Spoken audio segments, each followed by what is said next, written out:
foodie choice. வணக்கம். இன்னைக்கு நம்ம பார்க்க போகிற ரெசிபி என்னென்னா ஒரு சிம்பிளான ஸ்வீட் ரெசிபி தான் பார்க்க போகிறோம். ரவா லட்டு.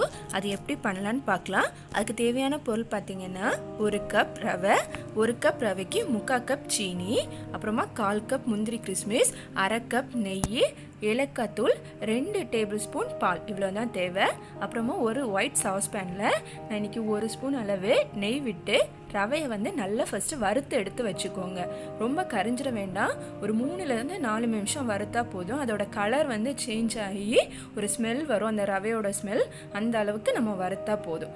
வறுத்துட்டு ஒரு பிளேட்டில் நம்ம ஆற விடலாம். இதை அதுக்கு ஆற விட்டதுக்கப்புறமா சீனியும் ரவையும் சேர்ந்து ஒரு ஜாரில் போட்டு குறைன்னு அரைச்சி எடுத்துக்கணும். பாருங்கள், இப்படி ரவையை நல்லா வறுத்துக்கோங்க. இந்த ஸ்டேஜ்க்கு வரும். கலர் லைட்டாக சேஞ்ச் ஆகிருக்கு பார்த்தீங்களா? இப்படி சேஞ்ச் ஆனதுக்கப்புறமா இதை நம்ம ஆற விடணும்.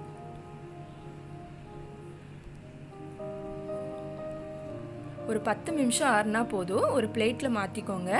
பிளேட்டில் மாற்றி ஒரு 10 நிமிஷம் ஆற விடுங்க. ஆறுனதுக்கப்புறமா நம்ம அதை பொடி பண்ணிக்கலாம். இப்படி ஸ்ப்ரெட் பண்ணி நல்லா ஆற விடுங்க. ஆறட்டும். இது அதே பேனில் நான் இன்றைக்கி 2 டேபிள் ஸ்பூன் நெய் விட்டு முந்திரி கிறிஸ்மஸையும் வறுத்தெடுத்து வச்சுக்கிறேன்.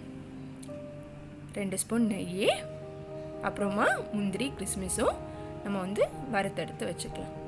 1/4 கப் அளவுக்கு நான் இன்றைக்கி முந்திரியும் கிறிஸ்மஸும் எடுத்துருக்கிறேன். அதையும் நல்லா வறுத்துக்கிறேன். இதில் 1லேருந்து 2 நிமிஷம் எடுக்கும். அந்த முந்திரிலாம் நல்லா வறுபட்டு கிறிஸ்மஸ் இப்படி பபிள்ஸ் மாதிரி வந்ததுக்கப்புறமா நம்ம இதை ஒரு பவுலுக்கு மாற்றிடலாம்.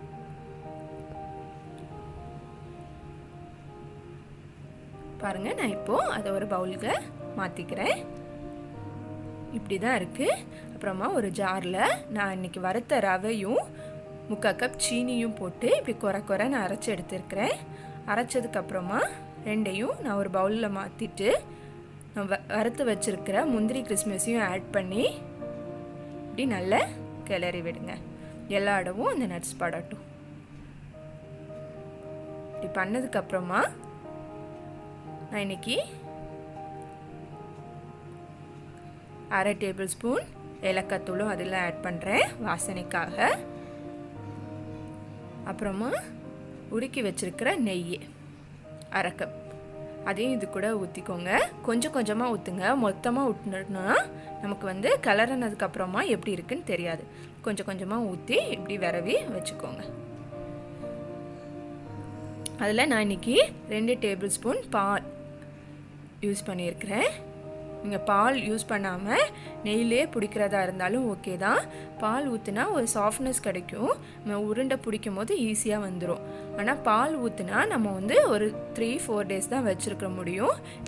நெய் மட்டும் ஊற்றுனா அப்படி இல்லை, ஒரு 5 to 6 டேஸ் இந்த ரவா லட்டு வரும். பாருங்கள், இப்படி பால் ஷேப்பில் கொஞ்சமாக கையில் எடுத்து பிடிச்சிக்கோங்க. இன்னொரு உருண்டை பிடிச்சி காட்டுறேன். கொஞ்சமாக எடுத்து நல்லா டைட்டாக பிடிங்க. ரவைனால கொஞ்சம் கஷ்டமாக இருக்கும். நல்லா டைட்டாக பிடிச்சோன்னா அது உருந்து போகாது. இப்படி நல்லா டைட்டாக பிடிச்சி ஒரு ஏர்டைட் பாக்ஸில் வச்சு ஸ்டோர் பண்ணிங்கன்னா 3 to 4 டேஸ் வரும். ஈஸியான ஸ்வீட் ரெசிபி ரெடி ஆயிடுச்சு. நீங்களும் ட்ரை பண்ணுங்கள். கண்டிப்பாக எப்படி இருந்ததுன்னு ஷேர் பண்ணுங்கள். இன்னொரு அட்டகாசமான ரெசிபியில் சந்திக்கலாம். Thanks for watching Foodie Choice.